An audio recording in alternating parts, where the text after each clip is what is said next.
Welcome to the Master Your Mix podcast, helping engineers, producers, and artists create professional recordings and mixes, even from home. I'm your host, Mike and Davina. Let's get started.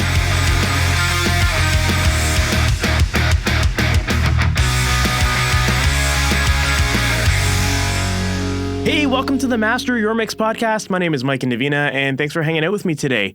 Today, my guest is Max Morton, and if you're not familiar with Max, Max is a musician, producer, and engineer who is best known for his work with Jinjer, which is an amazing metal band. You gotta definitely check them out. Some of the gnarliest screams you'll ever hear. And Max also is known for his own solo project called Morton, which you definitely want to check out as well. And in today's episode, we cover a lot of ground regarding his entire production process, and Max is so detailed with his answers, and you could tell he's very methodical about everything he does. And I love when guests are like that on this podcast because it makes it very easy to understand what they're talking about and easy to implement in your own process as well. And in this episode, Max talks a lot about having a musician's mindset when you're working as an engineer or a producer. And the reason why that is so important, or what I mean by that, is that as musicians, we have knowledge that non-musicians don't have. And we know how to communicate and how to interact with musicians in a different way. And that is a very big superpower when it comes to the studio. And as you'll hear in this interview, Max finds lots of different ways to implement that musician's mindset into making sure that his artists are comfortable in the studio and that they get the best performances because of that. So we definitely dive deep into that. And we also get very detailed in terms of his process for recording guitars.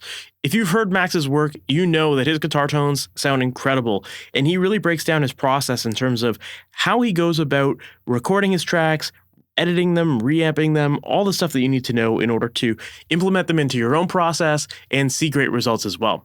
And lastly, we dive into Max's process for recording vocals, in particular metal vocals that have a lot of dynamic range. You know, recording everything from clean, pristine, clear vocals to really deep guttural screams. And we walk through all of Max's processes there, and he even gives us some really great advice in terms of how to approach layering vocals. And this applies whether you're working in metal or if you're working on pop music or rock music. Max's approach here will give you a great strategy for making sure that you get your vocals sounding full and big and polished. So you're definitely not going to want to miss out on that part of this conversation too. So with that said, there's tons of great stuff here, and I'm really looking forward to you diving in. So with that said, let's check it out. Max Morton, thank you so much for being on the Master Your Mix podcast. How's it going, man? Hi, Mike. Thanks for having me. It's going great. How are you? Doing great. For people who might not be familiar with you and who you are, what you do, what kind of projects you've worked on, can you give us a little bit of that background and ultimately how you got into production and mixing and all the cool stuff you're working on these days? Interesting, an introduction. Well, most people know me thanks to Jinjer. They're like my biggest band I'm working with since 2013, actually. So we started on the same scene, on the same stage in Ukraine. I was, as a musician, I was bigger than them first. Then things changed. I became a producer. They became a worldwide famous band. And we grew up on the same stage, but in a way, we became friends, and they became my clients simultaneously. And thanks to that, I think, well, they kind of dragged me into the same direction. I'm more a classic rock musician myself. They are obviously more a prog metal band, extreme metal band.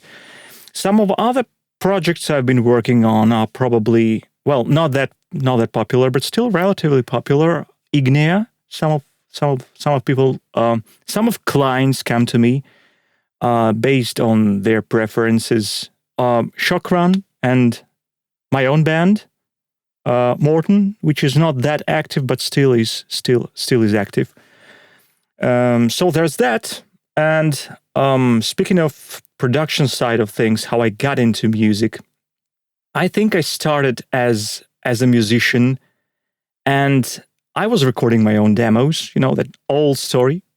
Most of the producers, I think the biggest name in the industry, Andy Sneap, the guy who made it possible for so many of us thanks to his forum, where all those engineers like Nolly and Joey Sturgis everyone was there. Everyone was sharing experiences there.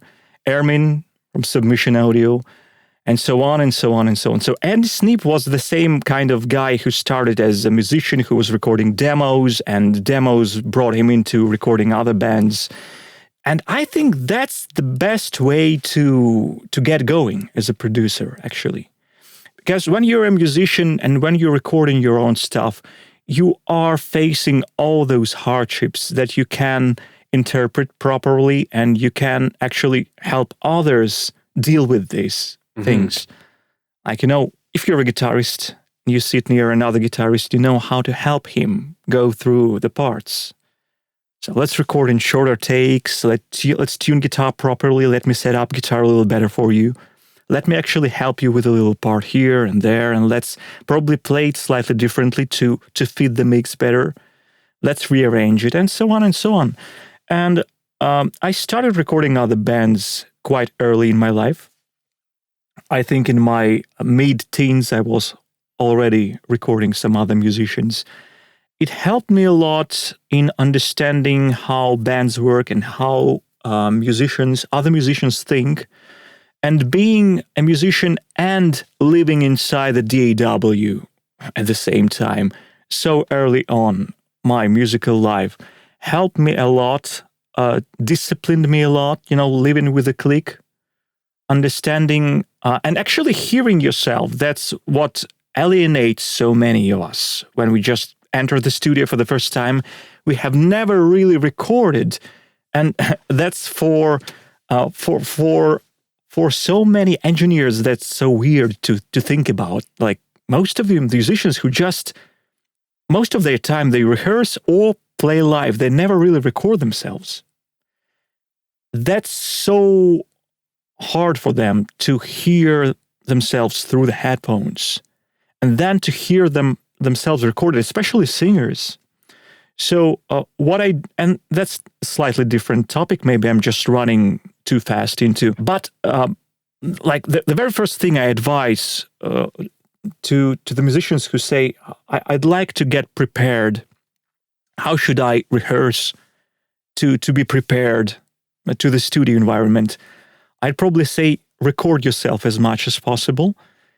Don't worry about tools, so you don't have to buy fancy stuff. Just get the very, very basic sound card and maybe a microphone. Anything. You can use your rehearsal microphone if you're a singer, right? You can use the DI input if you're a guitarist, but record yourself as much as possible. You need to get your brain adjusted to a totally different and very unnatural to a human being thing. So we're talking to each other all the time. That's a natural thing. But when you record yourself and then you hear it back, that's a huge shock for so many of us. And I found that those of my clients who follow my advice and record themselves a lot, our next session is usually way, way better. Always. Yeah, always. Especially these days when like absolute majority of my clients are bands from abroad. I never really meet them physically. And somehow that even helped us because there is no way I can record them physically here in my studio. I have to give them instructions, so my instructions grow better and better. It's almost like a tutorial at this moment. It's like I have a big document we've prepared with Unstoppable Recording Machine. So I'm giving them the document, and I'm also shooting them videos where I explain, depending on the genre and depending on what they want to achieve, how they should prepare their sessions, how they should record themselves. And sometimes they also save a lot of cash. So instead of going to the studio, they buy some gear, some basic gear, because again, they don't need anything fancy. They put blankets around and they record vocals at home. They get great results. They don't think about time. They record anytime they want. If they need something re-recorded, they can do that after I listen to the first recorded tracks. And same with guitar DIs, bass DIs, you don't need a studio, right? You just need proper discipline and workflow. And that's it. And I guess that's what we were talking about just before hitting the record button. on the show and on our emails that you don't need to be a studio professional to record these days. The margin of being an engineer and being a self-recording musician and being a professional producer is getting erased. Things are a huge melting pot when everything is just, happening at once. You're recording yourself. Are you a producer or are you just a demo musician? You're just doing demos for yourself. And then you find out that your demo sounds better than the studio tracks you received. And you have that temptation to use your demo tracks in the final mix. And you ask the engineer, he says, you know what, your demo DIs sound okay. Let me just edit them a little bit and reamp them. And actually, speaking of reamping these days, you don't know what will sound better, a real amp or maybe a plugin you use because that plugin worked well for you, right? So there are no more margins. Everything's just a giant blob of music. Absolutely. Yeah, I mean, you've covered so much that we'll definitely dive deeper into in this episode, but I 100% agree with you that when you come into this profession as a musician, it definitely allows you to connect with artists on a deeper level, know how to work with them and coach them through the process. And also, to your other point too, like when you start actually hearing yourself as a musician and recording yourself or having someone else record you, the studio makes you better. Like you just can't help but learn. You're hearing yourself in a different light, and you're actually able to hear the little details and notice, okay, I'm a little ahead of the beat all the time whenever I do this little run or something like that. Like those kind of details are so crucial, and you don't notice them when you're just jamming in a really big, loud room with each other. Most guitar players aren't even paying attention to what the other guitar player is playing. It's like, maybe they need to lock in the pick attack better and their strums and stuff like that. So really hearing yourself back can be a very valuable learning tool. And the more you do that, the better you're going to get as a musician. And I think the better your productions will ultimately get as well, because you're paying attention to those little details and you're making sure that the arrangement allows you to be tight. So I'm glad that you brought that up. Yeah, and based on that knowledge comes another thing, very important thing for any producer, is being a psychologist and having skills at diplomacy, because now you understand that you've learned all those things. You can clearly see and hear yourself being ahead of beat or like behind the beat. If you're really, really into playing, you can control that. You start understanding that huge gap of understanding the recording and understanding music between a session musician and the, let's say, rock band live musician. Totally different ways to treat those people. Both of them are great musicians, but you will speak different languages with them. Same with the singer. Now, as you understand that you have totally different perspectives, when you know that the singer has never, ever recorded before, your aim is not to crush them with all the information they don't know and you know. Your aim is to get the best out of them and to make them feel comfortable and to capture the best performance out of them, which means you're going to create a very friendly, peaceful, creative environment for them.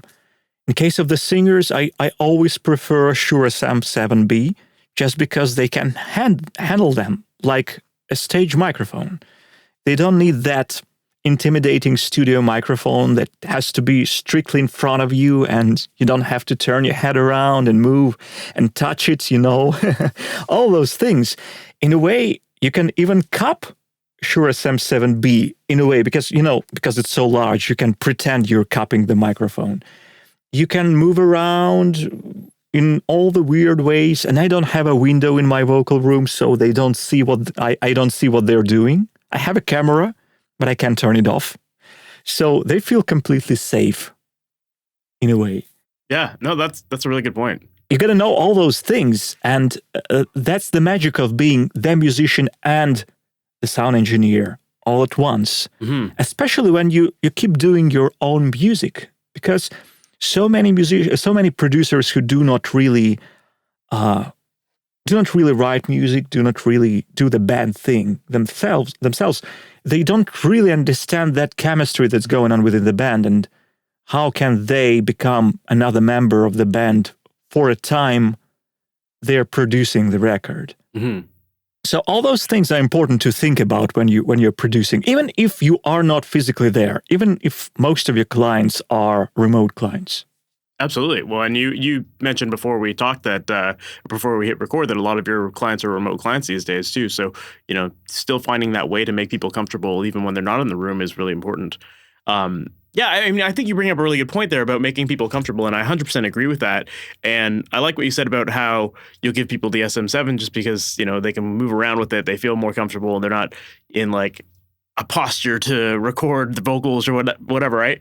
What about when it comes to like guitars, for example? Like what advice do you have there as far as like helping people get comfortable? Because, some people, like as a producer, there's kind of a fine line sometimes where like, how to, like, ways to help coach people through the process. But maybe in doing that, it could be like, maybe you're telling people to record in smaller chunks or something like that, because maybe that can make it a little tighter for the musician and whatnot. But that might be something that they've never tried before. So that in itself can maybe present itself with some discomfort as well. So how do you navigate through that?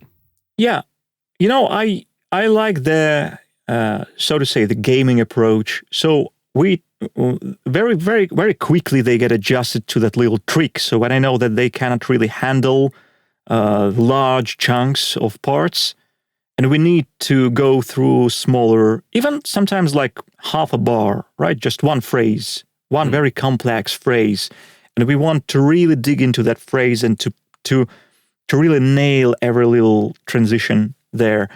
And we start playing a game. So I say, let's take a 2-bar loop. And I show them how I play that little part in the context of the loop, just to a click, even without the drums, if they're comfortable that way. Very quickly, the guitarist realizes that it's a fun and easy thing, and they start thinking the same way I think. It really depends on the person, of course. So you got to find your way to any person. Some people are more open-minded. I'll treat them differently. Some people are more, locked in, and you have to probably even spend a session or two just adjusting them to the environment of the studio. Again, it's better to spend more time in the beginning. When you know that nothing decent is going to be recorded, just spend some time helping them adjust it to the situation. Make sure they are comfortable in terms of what they hear. Some people might even prefer, don't push them in that direction, but some people might even prefer sitting in front of the cabinet if they're used to it. But it's very, very, very counterintuitive and very hard to work with that way, because you cannot really help them tune guitar or see what they're doing when things sound out of tune. For instance, I can clearly see, okay, you're just, you're clenching the neck too hard. Let's just relax the left hand. You cannot do that when they're in another room. But still, if something has to be done, absolutely has to be done in terms of monitoring environment, comfort of the musician, you'll have to do that. In general, in 99.9% cases, what works best for me when recording guitarists, I give them another pair of headphones, a comfy pair of headphones, depending on what they prefer. I make sure that the tone they receive into the headphones is loud enough for them, tonally balanced for them, so not too bright, not too dry. It might have a tiny bit of short roomy reverb, for instance. If they like the Kemper tone, I like using Kemper for monitoring because it has that room function when it creates that fake 3D, space that sounds like a cabinet, a little bit more like a cabinet.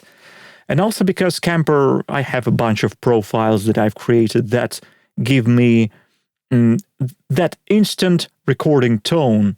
And I know that if we're going to use some sort of a rectifier in the end for the tones, we'll use rectifier or a model of rectifier to record through.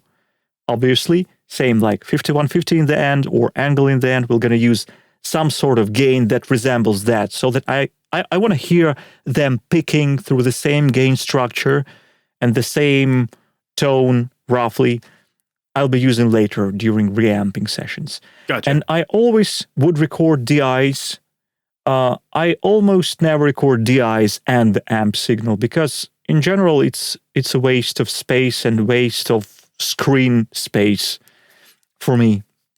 I know we'll be editing those DIs. I will be comping DIs into a perfect sounding double track or quad track, depending on the project. And later, only when I have everything perfectly aligned, when I have my DI tracks ready, and I have my drum premix nicely balanced, then I would reamp to these drums into the mix, so to say. Gotcha. So, and I try to explain to guitarists that recording is nothing, no one's going to die if you play a bad take. So there's nothing to worry about. There is never a thing to worry about. Just concentrate on the joy of music, on what you like in music, and I will help you. Even, and again, it depends on the person. Some people don't like hearing that, but sometimes when I see that the person is completely unprepared and there is no chance for them to go through the session, I can even help them record the parts. That happened from time to time. And if you do a lot of bands and if you face situations like that, if you're not a guitarist, it's always great to have someone there, like, you know, a ghost writer, a ghost player, a ghost session player who can go through the parts and help you. Because let's face it, sometimes the tracks are just not cutting it. It depends on the musician if you will tell them or if you will just keep it a secret. And again, it's like probably 5% of cases. In most cases, you can get away without it. But again, there are endless variations.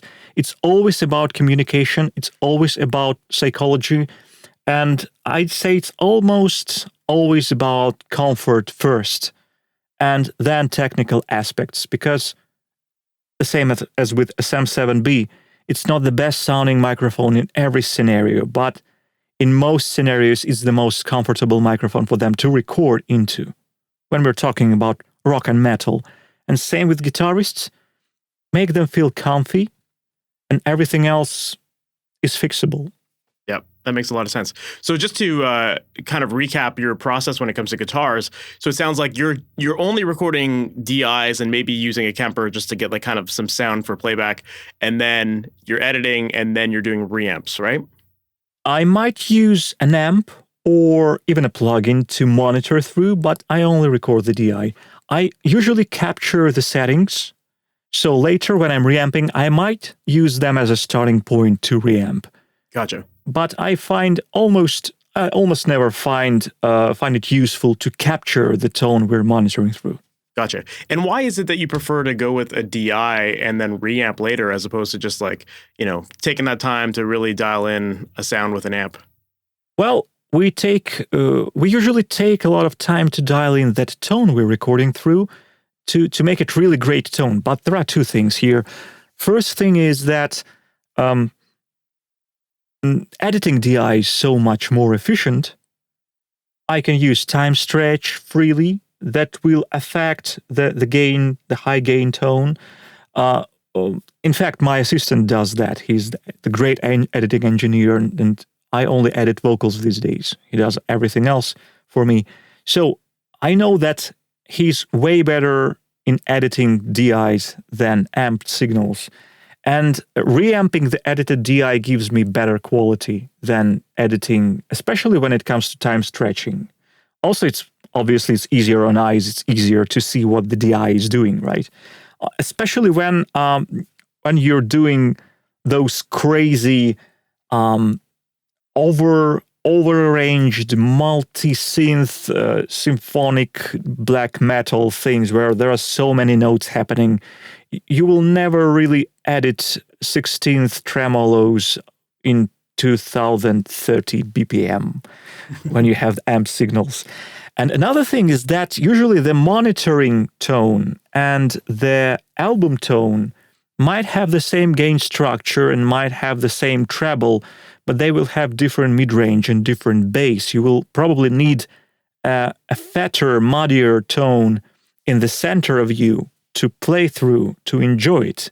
And you will probably need thinner, more focused, and maybe even more scooped tone, more processed tone that would fit the mix, that would have that space freed up for synths and vocals.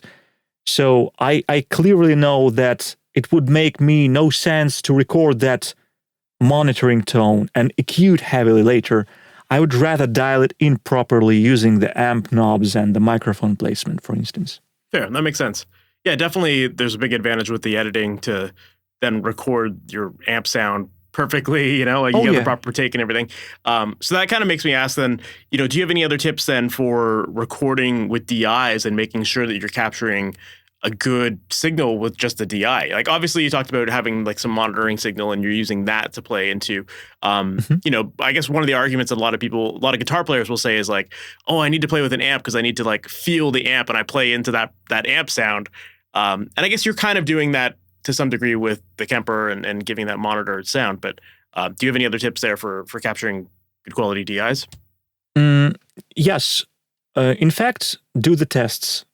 So you record a few bars of riffs, and then you monitor and you reamp those DIs through a plugin. Plugin is enough. You need to make sure that the DI has proper frequency curve, so it's not too dull, it's not too thin. You got to make sure that obviously it's not noisy.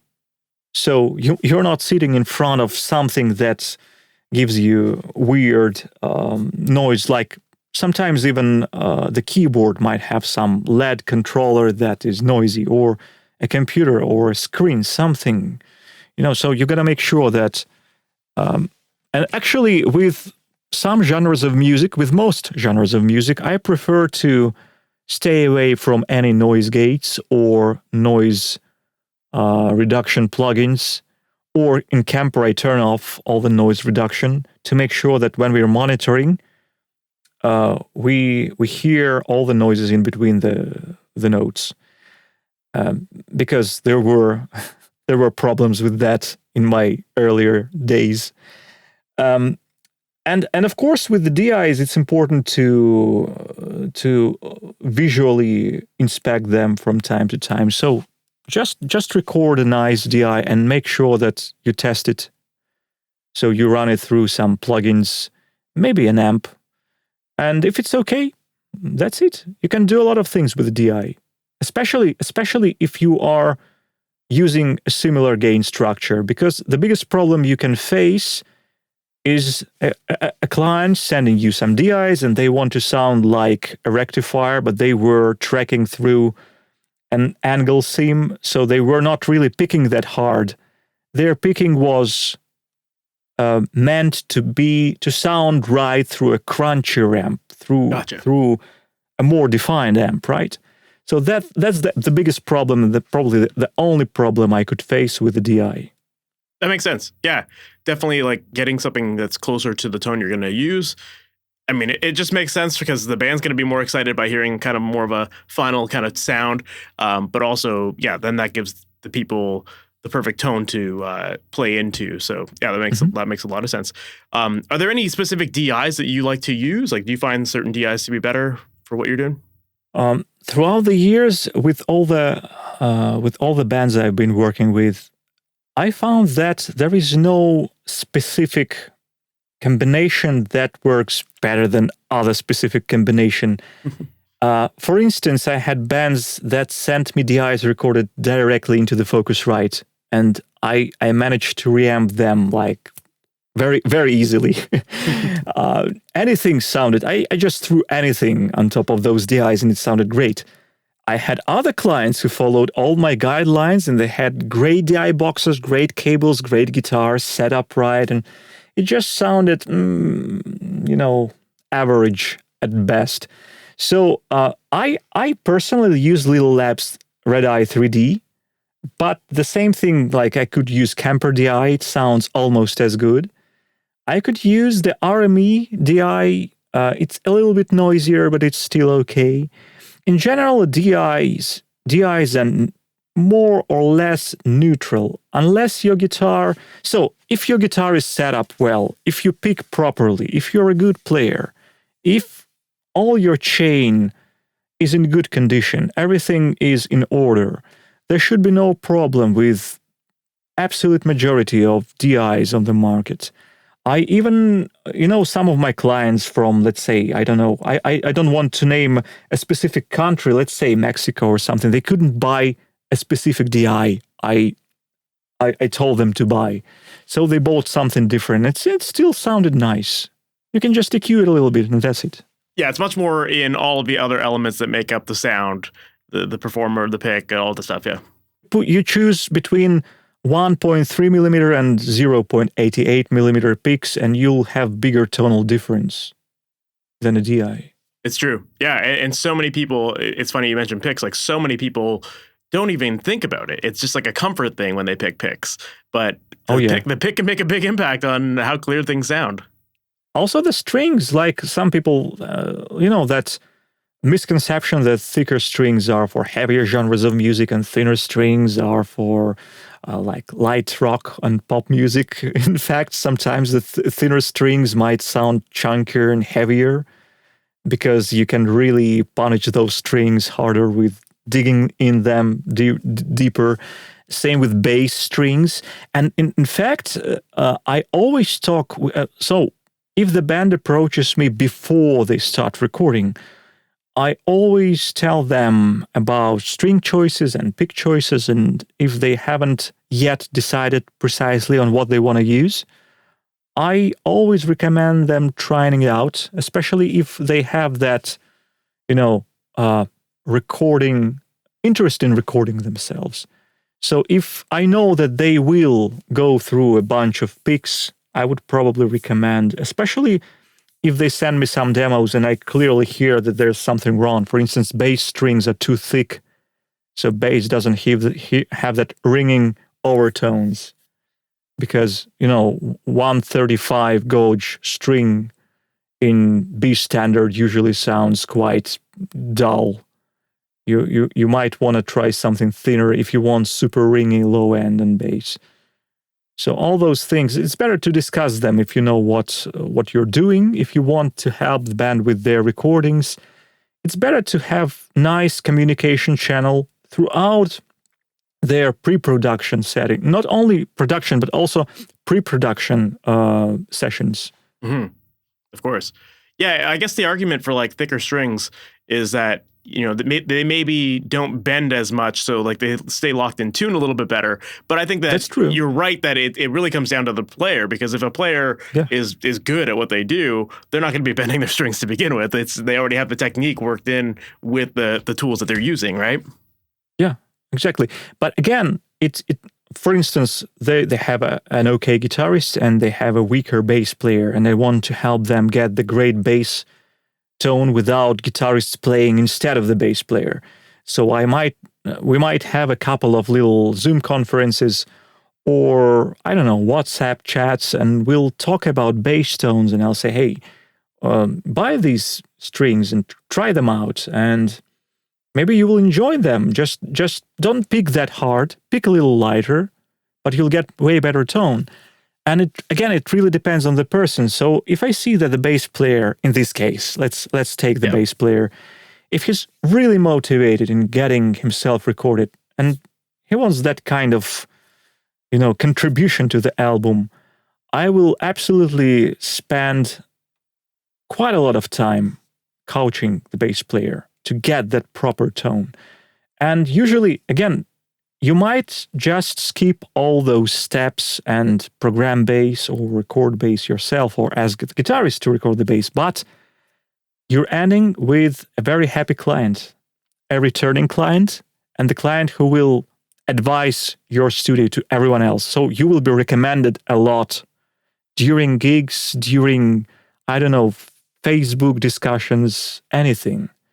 So being a friend of the band and that fifth member, so to say, or sixth member of the band, gives you a lot of benefits in the end. Not only the recording quality, but also the percentage of returning clients. That is very important for us. Yeah, I totally agree with all of that. And I think it's just really important that people focus on finding what works best for them, what makes them comfortable. Like it's kind of a theme of the episode, is it making people comfortable, you know? So another instrument that I'd love to dive in a little bit with you on is vocals. And I know you already talked about using the SM7 for that, but you tend to work on a lot of heavier music. And in that genre, you know, there could be a ton, like a wide vocal range. And especially with an artist like Jinjer, you know, you can have like sweet, clear singing tone and then just like intense guttural screaming, which she's just unreal. Her screams are so good.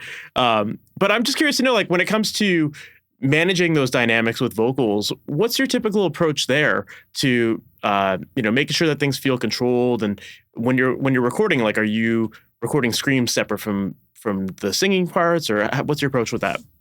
I'd say that the better the singer is, the less problems you would deal with. Tatiana from Jinjer is a very special singer. What you hear on the recordings, I never really looked at her during recordings because, again, I don't have the window, but I looked at the video diaries. There was a guy standing in the room filming her, and I realized that she's moving a lot with the microphone. I realized that, you know, she does the same thing she does on the stage. And all the dynamic range, I do use compression when tracking. I'm using 1176 and maybe a tiny bit of LA2A in the end. For instance, on Wallflowers, most of the tones were shaped on the way in. So the mixing there is basically fader mixing with some additional flavor. But the vocals, the way you hear the vocals on Wallflowers, it's just the analog chain recorded and that's it. But the worse the singer is, the less confident the singer is, the more trickery I would use, the way you described. So with a struggling singer who is doing cleans and screams, I would probably record those separately, sometimes even into different microphones. But you should be very careful with different microphones because you might face problems with sibilance later. So let's say you're using a condenser for cleans and, you know, SM7B for growls, then you're mixing it, things sound okay until you're hitting that moment when everything's compressed, everything is almost ready, and all of a sudden you realize that you cannot really make sibilance friends with each other. Some sibilants jump out, like condenser sibilants jump out. Dynamic sibilants are way darker and concentrated more around 5K instead of 10K. So use that wisely. But in general, the better the singer is, the less you need that approach, especially when you're using some compression. What I do, I'm riding the gain of the microphone preamp a little bit.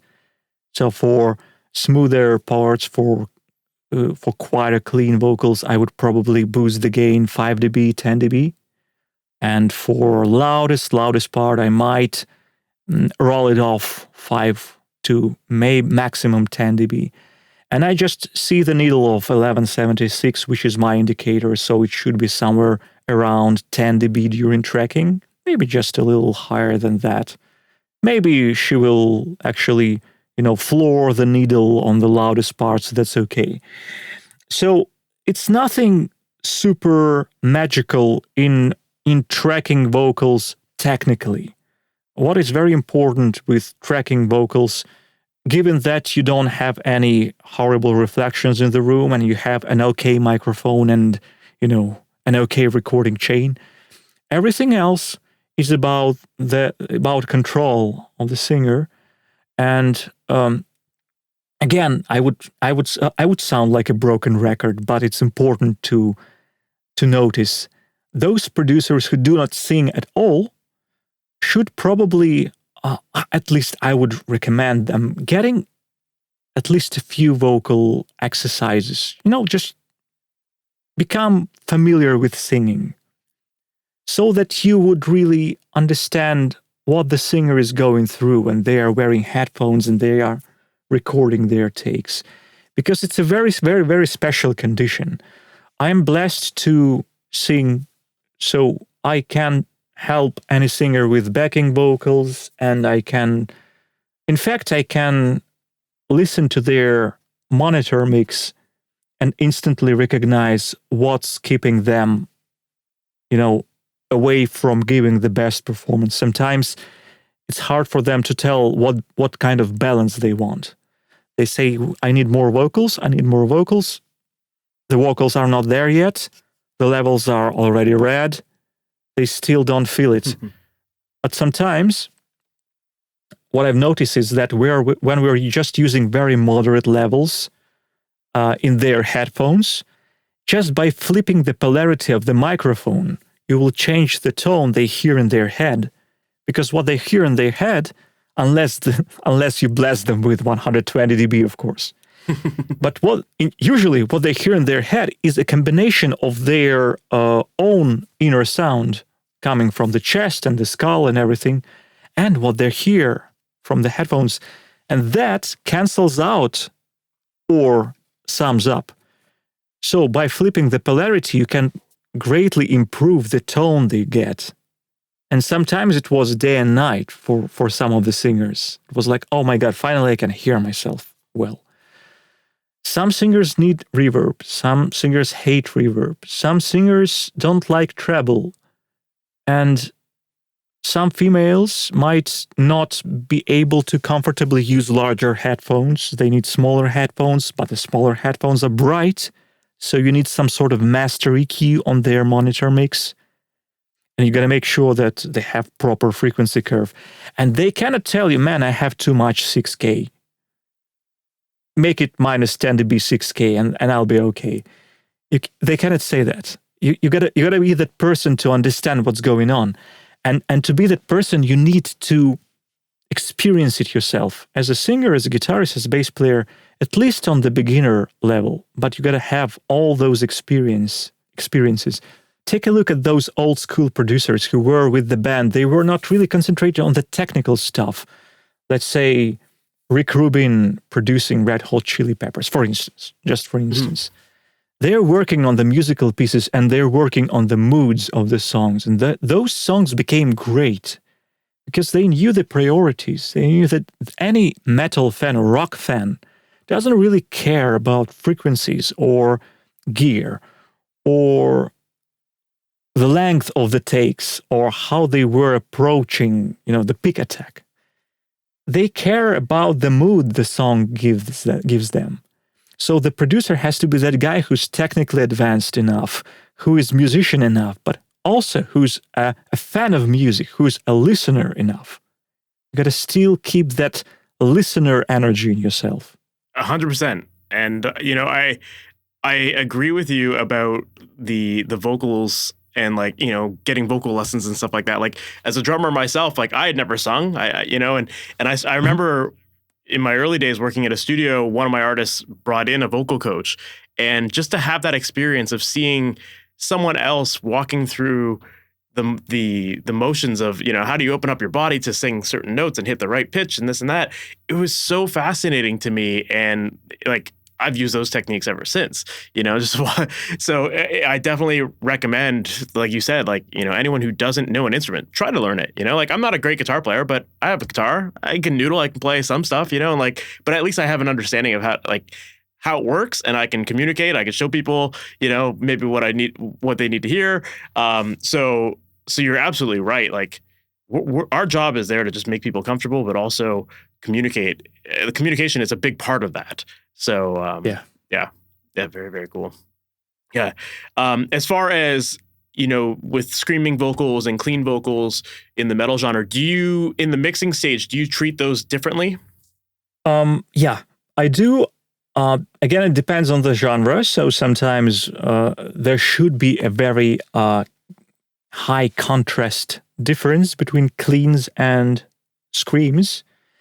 In that case, I would obviously treat them differently. I would probably play around with parallel distortion on screams a lot. I would definitely treat the treble differently because obviously screams and growls have way more harmonics up there. I would probably compress them differently in terms of the attack time. At the same time, if it's a band like Jinjer, and if the album has to sound organic, I would probably duplicate the settings in between clean and extreme vocals, but I would just make little changes, little alterations, even in terms of vocal arrangements. So, for instance, for growls, I would use a mono double track, and it would be louder in the mix because growls are not that tonal. They don't have a melody in them. And for cleans, I would use a double track way quieter in the mix. And I would probably use, for growls, I would use left and right reinforcement tracks only from time to time when I need them for accents, when I want to emphasize certain phrases. And depending on the phrases, though, those might be lower growls or higher growls or screams. For cleans, obviously, I would have tonal harmonies, lower octaves, sometimes like radio voices, things like that. So just by the way the arrangement works, I treat those kinds of vocals differently. But technically, I would definitely have the same set of tools. It would be something 1176 styled, followed by maybe a distressor plugin, definitely a multiband in the end that would just slightly even out things. I almost never use de-essers. I just use a multiband, and the top band of the multiband is my de-esser in general. So my approach would be the same, but the flavors would be different. And let's say if it's a band that has, let's say, a male growl singer and a female clean singer, obviously those would be completely different settings. Mm-hmm. So if those are two different people performing. Yeah, that makes a lot of sense. Yeah, and I love how you broke down like your different layers of vocals, because I think that's also really helpful for people to hear and, kind of get an idea of how to map out and how to layer their tracks, figure out where in the stereo field things could go for that reinforcement. So very, very, very cool. Oh yeah, what's funny? It's a very mathematical thing. There's no rocket science in how you organize the vocal arrangements in the context of a rock or metal song. It's a different topic, I think. So I mean, it deserves a separate conversation.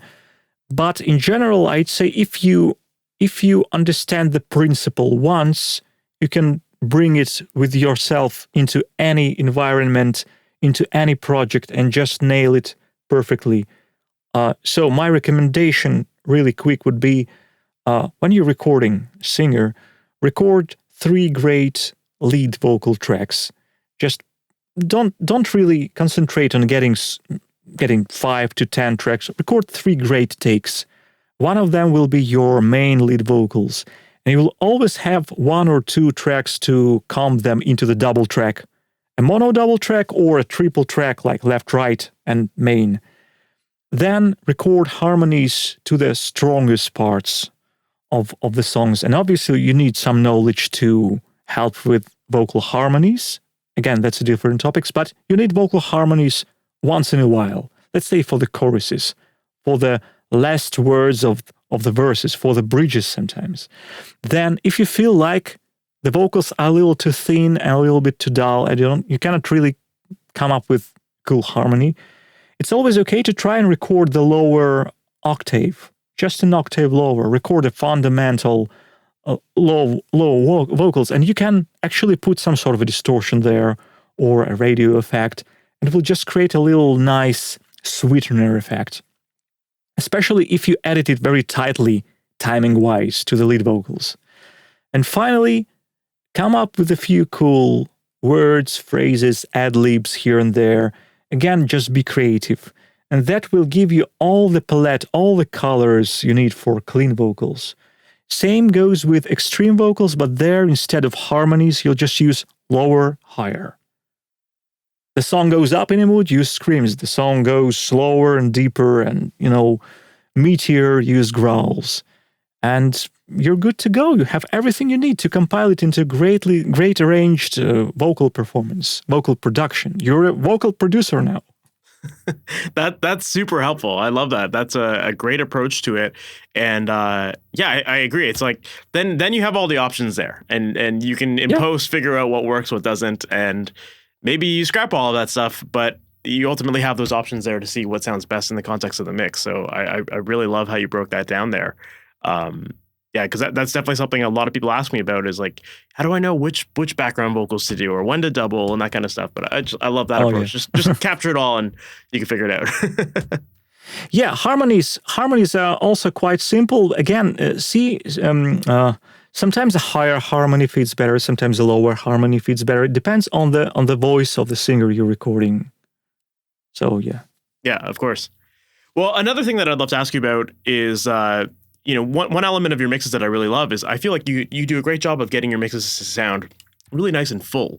But Thanks. like you got great low end, but they're not muddy, like a lot of people can go overboard with low end and just make everything sound super muddy or too big. So when it comes to getting a big balanced low end, what's your approach to that? Especially with like, the metal world where you have like low tuned everything and then kick drums and all that kind of stuff. There's a lot to compete for that same space there, right? Well, yeah, with genres in pop music, sometimes they have even more low end, but somehow it sounds clean because they have less distortion in the elements, and also the arrangements are less crowded, I would say. So in metal, you have at least 2 guitars left and right, and they're already low and distorted, and bass is also low and distorted. So with low end, my biggest I think the most important thing, I'm mixing through a mastering chain. So I'm very early on in the mix, when I start building the mix, I turn on the maximizer and the clipper, and I mix through them because very quickly, if you are getting your low end uncontrolled or boomy, it starts distorting. It just hits that maximizer and gets overmodulated. Another thing, I usually use a little free plugin called Smexoscope, just sort of an oscilloscope that shows you the waveform. And it's just a habit, you don't have to use it, but I found myself seeing and hearing things at the same time sometimes helps you eliminating the problem so much faster. So I can see that the kick has some sort of rubbish down there below 30 hertz, and I would probably high pass it more aggressively. Or I can see that, hey, bass notes are all over the place in terms of their low-end content, and I would probably use a multi-band compressor more aggressively than I would like.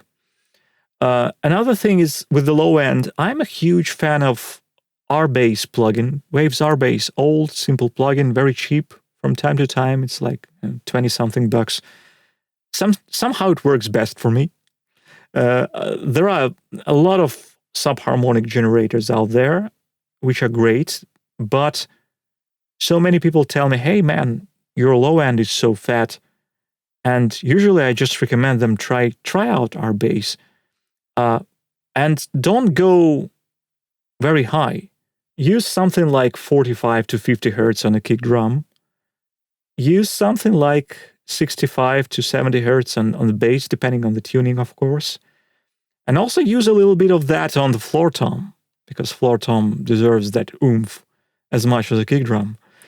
And you'll get huge low end, and control it with high passes.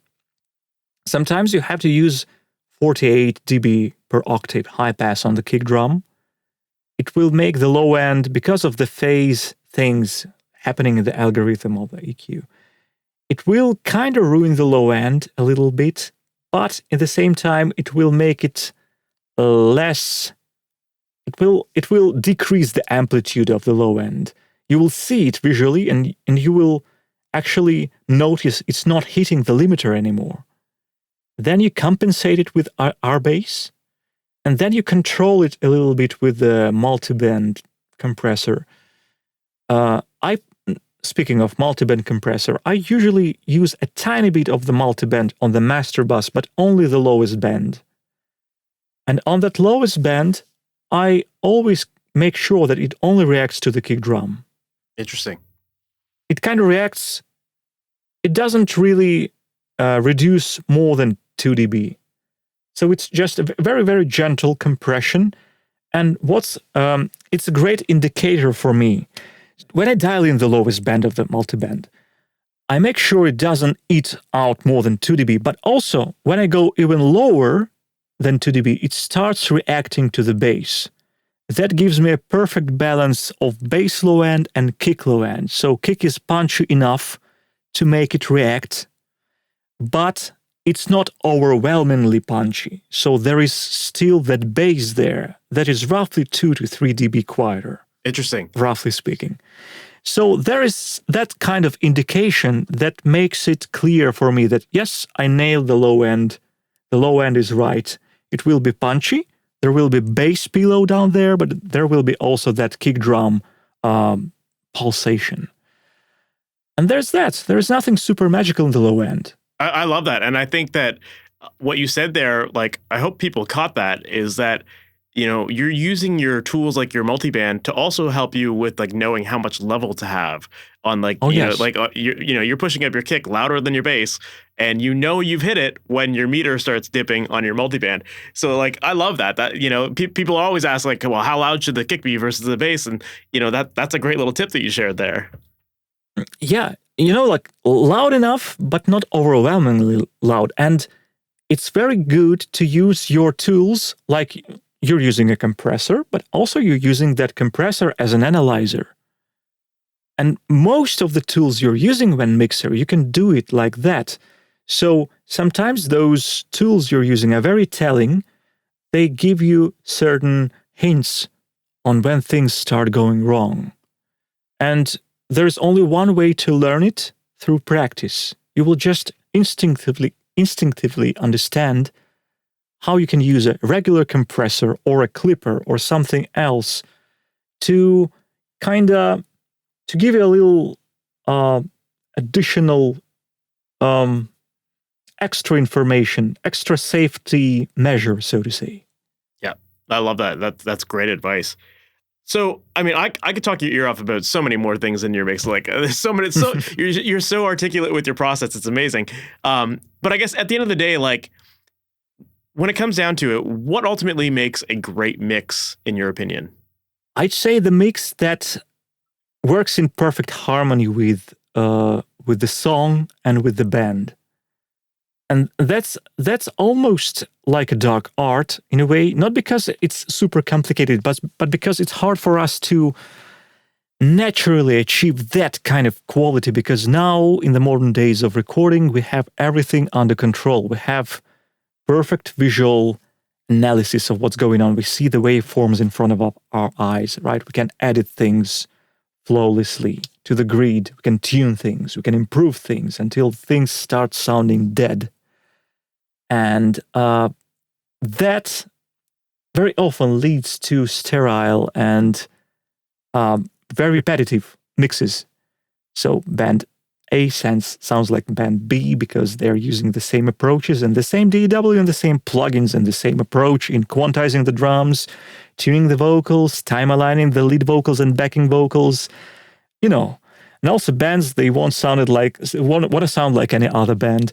So that's a big problem. So for me, the perfect mix is the mix that has personality, but not a personality of the mix, but personality of the song.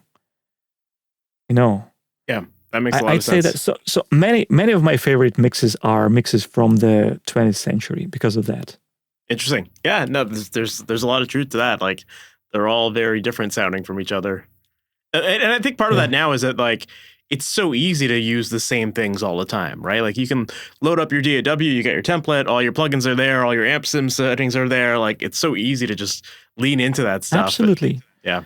Well, also because it's very hard to create something that sounds very different. In most cases, either the band or the listener will freak out. You know, the same with cars. Cars these days, they start looking the same. Where are those beautiful, weird French old cars or American muscle cars, and so on and so on. They're gone now. We just have similar looking because of safety measures and and this and that and aerodynamics and buyers' preferences and marketologists selling cars instead of engineers and designers. And funny enough, in art we have the same problem because it's so hard for the bands to overcome that risk of sounding very different in the modern days when every record's drums sound so huge because of samples, or every band sounds so tight and perfect because of editing. It's so hard to release the barely edited, unedited, raw sounding album. It will sound wrong to so many listeners.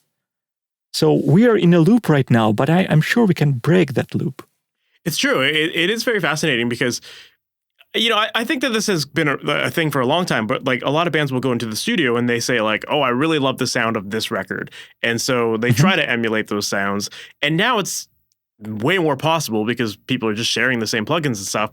But there is that point where it's definitely we're all gonna be like, okay, we've heard this sound already. We all know kick 10. We all kind of realize these like common things that keep coming up on all of our recordings, and eventually it's just a matter of someone doing something really outlandish, and it's gonna spawn a new sound. But it takes someone who's willing to take that risk. Absolutely, yes. Yeah. Max, this has been awesome. I've really enjoyed chatting with you and learning more about your process. And thanks, I can man. tell that you're so thorough with the way you approach things. And, I love everything we talked about here in terms of like making people feel comfortable, and not just saying that, but actually like detailing how you do that throughout your process. I think that's a really important thing. So thank you for taking the time to do this. If people want to learn more about you, maybe even work with you, what's the best way for them to do that? Well, they can just, Google Max Morton or go to my Facebook page, hit me up, we'll talk a little bit. That's perfectly fine. Nice and simple. Love it. Thanks again, Max. Really appreciate it. Thanks, man. Thank you very much. So that was my conversation with Max Morton, and I really loved the amount of detail that he gave with his answers and how he really broke down his process, especially when it comes to recording guitars and vocals. And I love that he gave some really cool strategies as far as layering vocals and how to make your vocals feel really full and have lots of options to work with. And I think that the strategy that he shared there is really effective to make sure that you've got the options that you need to make them sound polished. I also really enjoyed that Max got deep into the idea of making musicians comfortable as well. That seems so obvious, yet so many people are horrible at implementing that. So it was refreshing to have Max not only bring that up, but more importantly, actually explain how he implements that into his process and some of the little steps and tricks that he uses to help make sure that musicians are comfortable and that results in people getting better quality takes. So yeah, I think that is a major point that he brings up and seemed to kind of be a theme throughout everything he was talking about. So definitely not something to take lightly. So I hope that you got a ton of great information from this episode. And if you did, please make sure to subscribe to the podcast. That way you're notified about all new episodes as they go live each and every Wednesday morning, because we have a ton of other great episodes coming up. You definitely don't want to miss out on that. And if you're a musician who is struggling to get your mixes to sound pro, if you've been working your butt off on your songs, but they never quite sound as good as you expect them to, and you're not sure of what settings to use or what approaches to take, and you just want someone to tell you exactly how the hell to do it, that is exactly what I would love to help you out with inside of my coaching program called Amplitude. And in that program, I work one-on-one with my students, walking them through the entire recording, editing, and mixing process, making sure that you're taking all of the little careful steps needed in order to achieve pro results. And throughout the entire process, you're completely supported where you can get feedback on everything you're working on and make sure that not only are you learning this stuff properly, but you're actually implementing it properly as well. And when it comes to mixes, I'll make you detailed mix reviews, walking you through all the settings you need to know, everything that is needed to make sure you're getting the results that you ultimately want. So if you're interested in learning more about this program and you want your mixes to finally sound as good as your favorite records, make sure to visit masteryourmix.com/amplitude. And that's where you can find out all the details about the program. And on that page, there's a little form that I'd love for you to fill out just to learn a little bit more about you. And then I'd love to hop on a call with you to dive even deeper into your process, to learn more about your goals, and to see where we can actually focus on to help you see the fastest improvements in the quality of your music. I only accept people in this program who I truly believe I can help. So if you're interested in learning more, again, make sure to visit masteryourmix.com/amplitude, and you can find all the details there. And with that said, we've reached the end of this episode. Thank you so much for sticking around, and I can't wait to chat with you in the next one. We'll talk soon. Take care. Thanks for listening to the Master Your Mix podcast. To have your questions answered, submit your questions to questions@masteryourmix.com. Please go to iTunes and subscribe and leave a review. And for more information on how you can improve your mixes, visit masteryourmix.com.